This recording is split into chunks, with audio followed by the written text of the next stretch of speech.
اللہ تعالیٰ سے محبت رکھنے والے کو تنہائی محبوب ہوتی ہے۔ مشکل دینے والوں سے بڑا نکالنے والا ہے، یہ بات سمجھ آ جائے تو مشکل زیادہ دیر نہیں رہتی۔ اگر یہ جاننا چاہتے ہو کہ تمہیں اللہ سے محبت کتنی ہے تو بس یہ دیکھ لو کہ تم کو گناہوں سے نفرت کتنی ہے۔ میری غفلتوں کی بھی حد نہیں، تیری رحمتوں کی بھی حد نہیں، نہ میری خطا کا شمار ہے نہ تیری عطا کا شمار ہے۔ وہ لوگ جو کسی کا برا نہیں چاہتے، اللہ تعالیٰ ان کو ایسی منزلیں عطا کرتا ہے جو کسی کے وہم و گمان میں بھی نہیں ہوتی۔ شکر کرو اس غم کا جس نے تمہیں اللہ والا بنا دیا۔ امید اور خواہش لوگوں سے نہیں اللہ سے کی جاتی ہے۔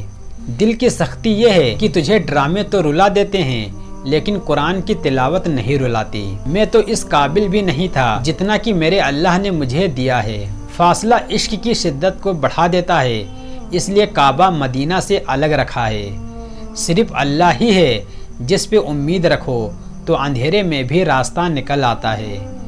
اللہ جب عشق دیتا ہے تو عقلیں چھین لیتا ہے۔ عزت جب عزتوں کے مالک نے دی ہو تو کسی کے برا چاہنے سے کیا فرق پڑتا ہے۔ خاموشی ایک ایسا عبادت ہے، فرشتہ اسے لکھ نہیں سکتا، شیطان اسے بگاڑ نہیں سکتا اور اس اللہ کے سوا اسے کوئی جان نہیں سکتا۔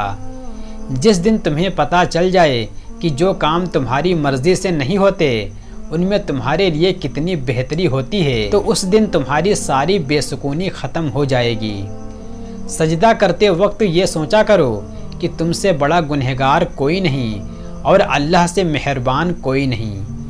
اللہ کی راہ میں کوشش کرو اور کبھی پیچھے نہ ہٹو، کیونکہ اللہ نے تم سے کوشش مانگی ہے، نتیجہ نہیں۔ ناراض ہو کر بھی ساتھ نہیں چھوڑتا۔ اللہ پاک کی ناراضگی بھی کتنی پیاری ہے۔ یہ دنیا تمہیں کیا دے گی جس نے حسین رضی اللہ تعالیٰ عنہ کو پانی تک نہ دیا۔ اللہ نے فرمایا جو محمد صلی اللہ علیہ وسلم کا نہیں وہ میرا نہیں۔ جب ساری دنیا منہ پھیر لیتی ہے تو اس وقت بھی اللہ آپ کے ساتھ ہوتا ہے۔ نماز کی تو وہ شان ہے جو روک دیتی ہے طواف کعبہ کو، تو تیرے کاروبار کی کیا اوقات ہے جس کے لیے تو چھوڑ دیتا ہے نماز کو۔ اخلاق وہ چیز ہے جس کی قیمت کچھ نہیں دینی پڑتی، ہاں مگر اس سے ہر انسان کو خریدا جا سکتا ہے۔ کچھ دولت پر ناز کرتے ہیں، کچھ صورت پر ناز کرتے ہیں، جن کے ہاتھوں میں دامن مصطفیٰ ہو وہ امتی ہونے پر ناز کرتے ہیں۔ جو کسی کا برا نہیں چاہتے ان کے ساتھ کوئی برا نہیں کر سکتا، یہ میرے اللہ کا وعدہ ہے۔ رسول اللہ صلی اللہ علیہ وسلم نے فرمایا جو مومن لگاتار بیمار رہے اس کو بخش دیا جاتا ہے۔ اسلام اتنا خوبصورت مذہب ہے کہ مسکرانے پر بھی آپ کو ثواب ملتا ہے اور یہاں تک کہ غصے کی حالت میں خاموش رہنے پر بھی۔ میں اپنا ہر غم اللہ کو بتاتا ہوں کیونکہ میرے غموں کا علاج صرف میرے اللہ کے پاس ہے۔ جہاں سے ہماری سوچ ختم ہو جاتی ہے ٹھیک وہاں سے اللہ کا فیصلہ شروع ہو جاتا ہے۔ اللہ ناراض ہو تو روٹی نہیں چھینتا بلکہ سجدے کی توفیق چھین لیتا ہے۔ توبہ قبول ہونے کی نشانی یہ ہے کہ اس کے بعد انسان کا دل گناہ سے ہٹ جاتا ہے۔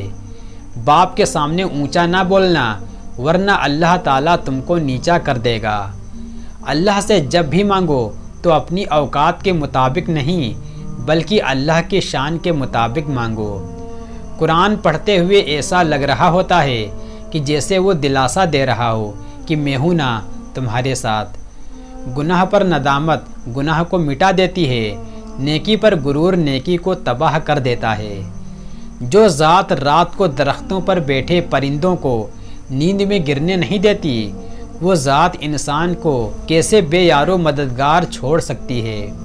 بہترین لوگ بہترین نعمت رکھتے ہیں جس کی وجہ سے اللہ تعالیٰ ان کے تمام کاموں کو سنوار دیتا ہے، اور جس کام کو رب سنوار دے اسے کوئی بندہ کیسے بگاڑ سکتا ہے۔ رسول اللہ صلی اللہ علیہ وسلم نے فرمایا جس نے کہا اللہ کے سوا کوئی عبادت کے لائق نہیں پھر اس پر ثابت قدم رہے تو وہ جنت میں داخل ہوگا۔ اللہ سے یہ مت کہو کہ طوفان کتنا بڑا ہے، بلکہ طوفان سے کہو کہ میرا اللہ بہت بڑا ہے۔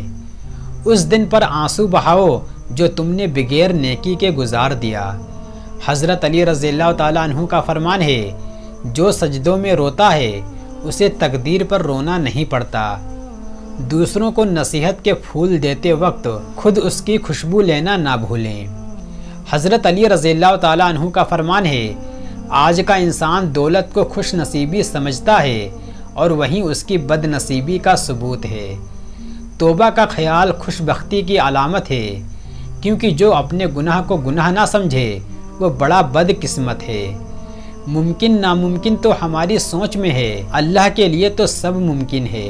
تمہارے چاہنے سے کچھ نہیں ہوتا جب تک اللہ نہ چاہے۔ میرے اللہ نے میرا اس وقت ساتھ دیا جب چاروں طرف مجھے اپنی ہار نظر آ رہی تھی۔ جب عبادت بوجھ سے سکون بن جاتی ہے تو اللہ سے عشق ہو جاتا ہے۔ ہو سکتا ہے جس چیز کے لیے تم روتے ہو وہ بس تم سے ایک دعا دور ہو۔ اللہ کو وہ انسان بہت زیادہ پسند ہیں جو اپنی جوانی اللہ کی عبادت میں گزارتا ہے۔ دنیا میں سب سے تیز رفتار چیز دعا ہے، جو دل سے زبان تک پہنچنے سے پہلے اللہ تعالیٰ کے پاس پہنچ جاتی ہے۔ میری لاکھ برائیوں کو جانتے ہوئے بھی مجھ سے بے حد محبت کرنے والا میرا اللہ ہے۔ اللہ سے جب بھی مانگو اللہ ہی کو مانگو۔ جب اللہ پاک تمہارا ہوگا تو سب تمہارا ہوگا۔ اللہ پاک کی رحمت کی نشانی یہ ہے کہ انسان کو اپنے عیب نظر آنے شروع ہو جاتے ہیں۔ عزت صرف اللہ دیتا ہے، کسی کے برے چاہنے سے کوئی فرق نہیں پڑتا۔ معافی مانگنے میں پہل کرنا بہادر ہونے کی دلیل ہے۔ معافی مانگنے پر درگزر کر دینا بڑے اور طاقتور ہونے کی دلیل ہے، اور دوسروں کی غلطیاں بھلا دینا سعادت مند ہونے کی دلیل ہے۔ رسول اللہ صلی اللہ علیہ وسلم نے فرمایا، جو مسلمان اپنے مسلمان بھائی کو 2 مرتبہ قرض دیتا ہے تو 1 مرتبہ صدقہ شمار ہوتا ہے۔ حضرت عائشہ رضی اللہ تعالیٰ عنہا فرماتی ہیں کہ نبی کریم صلی اللہ علیہ وسلم تربوز کو تر کھجور کے ساتھ ملا کر کھایا کرتے تھے اور فرمایا کرتے تھے، ہم کھجور کی گرمی کو تربوز کی ٹھنڈک سے اور تربوز کی ٹھنڈک کو کھجور کی گرمی سے توڑتے ہیں۔ کچھ پل اپنے بزرگوں کے ساتھ بھی گزار لیا کیجیے، کیونکہ ہر چیز گوگل پر نہیں ملتی۔ رسول اللہ صلی اللہ علیہ وسلم نے فرمایا، جس عورت کا اس حال میں انتقال ہو کہ اس کا شوہر اس سے راضی ہو تو وہ جنت میں جائے گی۔ رسول اللہ صلی اللہ علیہ وسلم نے فرمایا، جس نے دوسرے کی کوئی بات چھپ کر سنی جس سے وہ اس سے چھپانا چاہتا تھا تو قیامت کے دن ایسے شخص کے کان میں شیشہ پگھلا کر ڈالا جائے گا۔ اگر کوئی طالب علم یہ سوچ لے کہ علم استاد سے نہیں بلکہ کتاب سے حاصل ہوتا ہے تو اس نے ناکامی کی پہلی سیڑھی پر قدم رکھ دیا۔ اچھے انسان کے ساتھ اچھے رہو، لیکن برے کے لیے برے مت بنو، کیونکہ تم پانی سے خون صاف کر سکتے ہو لیکن خون سے خون صاف نہیں کر سکتے۔